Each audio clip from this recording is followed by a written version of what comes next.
Vivek Ramaswamy is very annoying. It's why he's surging in the polls. Of all the descriptors attached to Vivek Ramaswamy, the 38-year-old political tyro enjoying a bizarre surge in the Republican primary race for second place, the most common one seems to be annoying. After the Republican presidential primary debate on Wednesday, a Politico headline quoted a party strategist about Ramaswamy's performance: "It just got to be annoying." In a widely shared essay, the writer Josh Barrow, a Harvard contemporary of Ramaswamy, probed the quality that makes Vivek so annoying.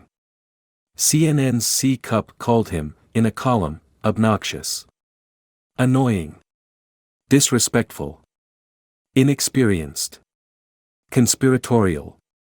Matt Lewis, an anti-Trump conservative writer for the Daily Beast, marveled that there are some who actually like Ramaswamy's cocky, know-it-all persona. As Seinfeld might say, who are these people? The answer, of course, is much of the Republican Party. The Washington Post, 538 and Ipsos polled likely Republican primary voters before and after last week's debate. Following his performance, Ramaswamy's favorability rating rose from 50% to 60%, even though his unfavorability rating rose even more, from 13% to 32%. Participants in a CNN focus group of Iowa Republicans declared him the debate's winner, as did a poll released on Thursday from JL Partners. The day after the debate, his campaign reportedly raised more than $1 million. The question is what Ramaswamy's supporters see in this irksome figure. Some Republicans, clearly, appreciate the way he sucks up to Donald Trump, whom Ramaswamy has called the best president of the 21st century. But that doesn't explain the roughly 10% of Republicans who tell pollsters they're planning to vote for Ramaswamy instead of Trump. It can't only be his shtick as Fox News' woke and cancel culture guru, as one anchor called him, since at this point even the Florida Governor Ron DeSantis has learned that railing against wokeness is a losing message. Nor is Ramaswamy's appeal tailored to the downwardly mobile Trump voters who appreciated the former president's pledges to protect their entitlements, since Ramaswamy's promise to dismantle Lyndon Johnson's failed Great Society makes Paul Ryan look like a social democrat.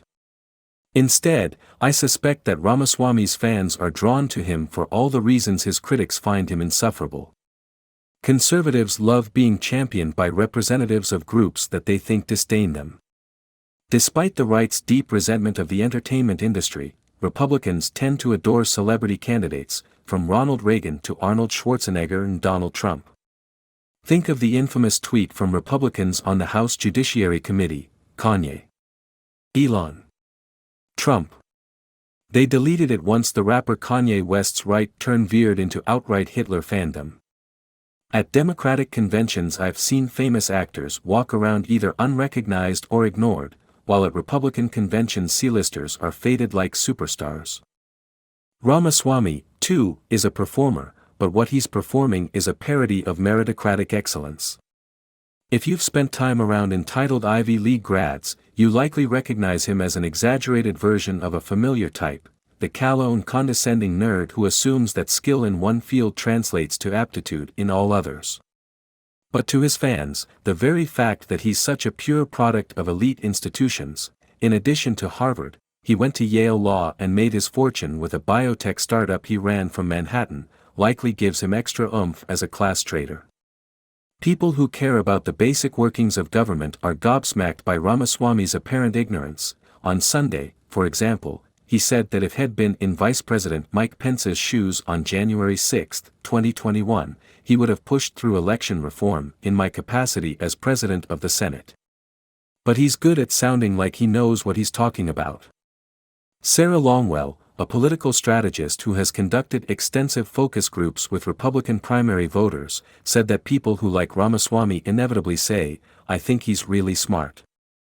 That's why Chris Christie's comparison of Ramaswamy to Barack Obama, whom conservatives saw as a smug, smooth-talking foreign interloper, fell flat.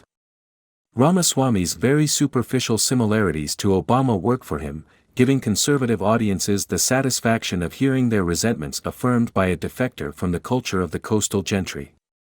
At the debate, Ramaswamy encouraged the analogy when he ripped off an old Obama line to introduce himself as a skinny guy with a funny last name. Longwell doesn't think Ramaswamy has a shot at beating Trump for the nomination, but, she said, I think that Republicans want their own Obama.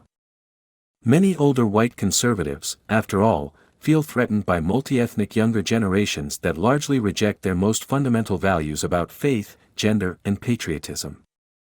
Ramaswamy is part of this menacing cohort, and he's telling Republicans that their suspicions about it are correct. More than anything, he has portrayed his generation and younger ones as empty souls living meaningless lives, Jonathan Weissman wrote in the Times. He's a young man running an anti-youth campaign. A centerpiece of Ramaswamy's platform is a call to strip the franchise from most people under 25 unless they pass a civics test. And he's a person of color who argues, even in the wake of another white supremacist mass shooting, that most American racism comes from the left. If he annoys those who find him most familiar, that's surely part of the point.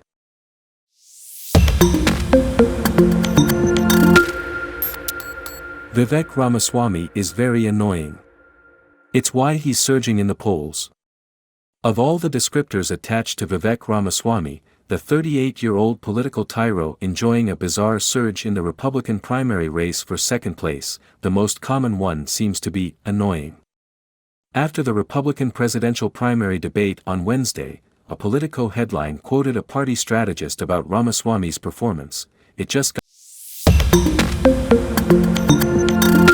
Nikki Haley is the best Trump alternative.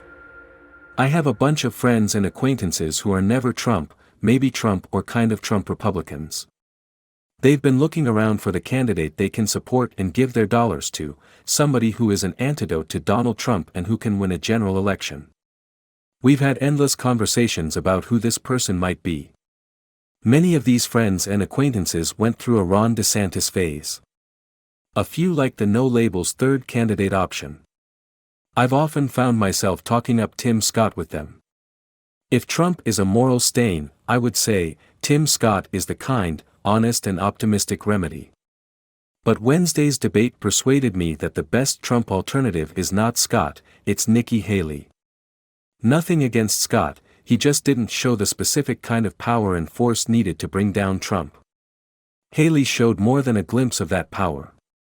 Wednesday's debate illustrated the cancer that is eating away at the Republican Party. It's not just Trumpian immorality. The real disease is narcissistic hucksterism. The real danger is that he's creating generations of people, like Vivek Ramaswamy, who threaten to dominate the GOP for decades to come.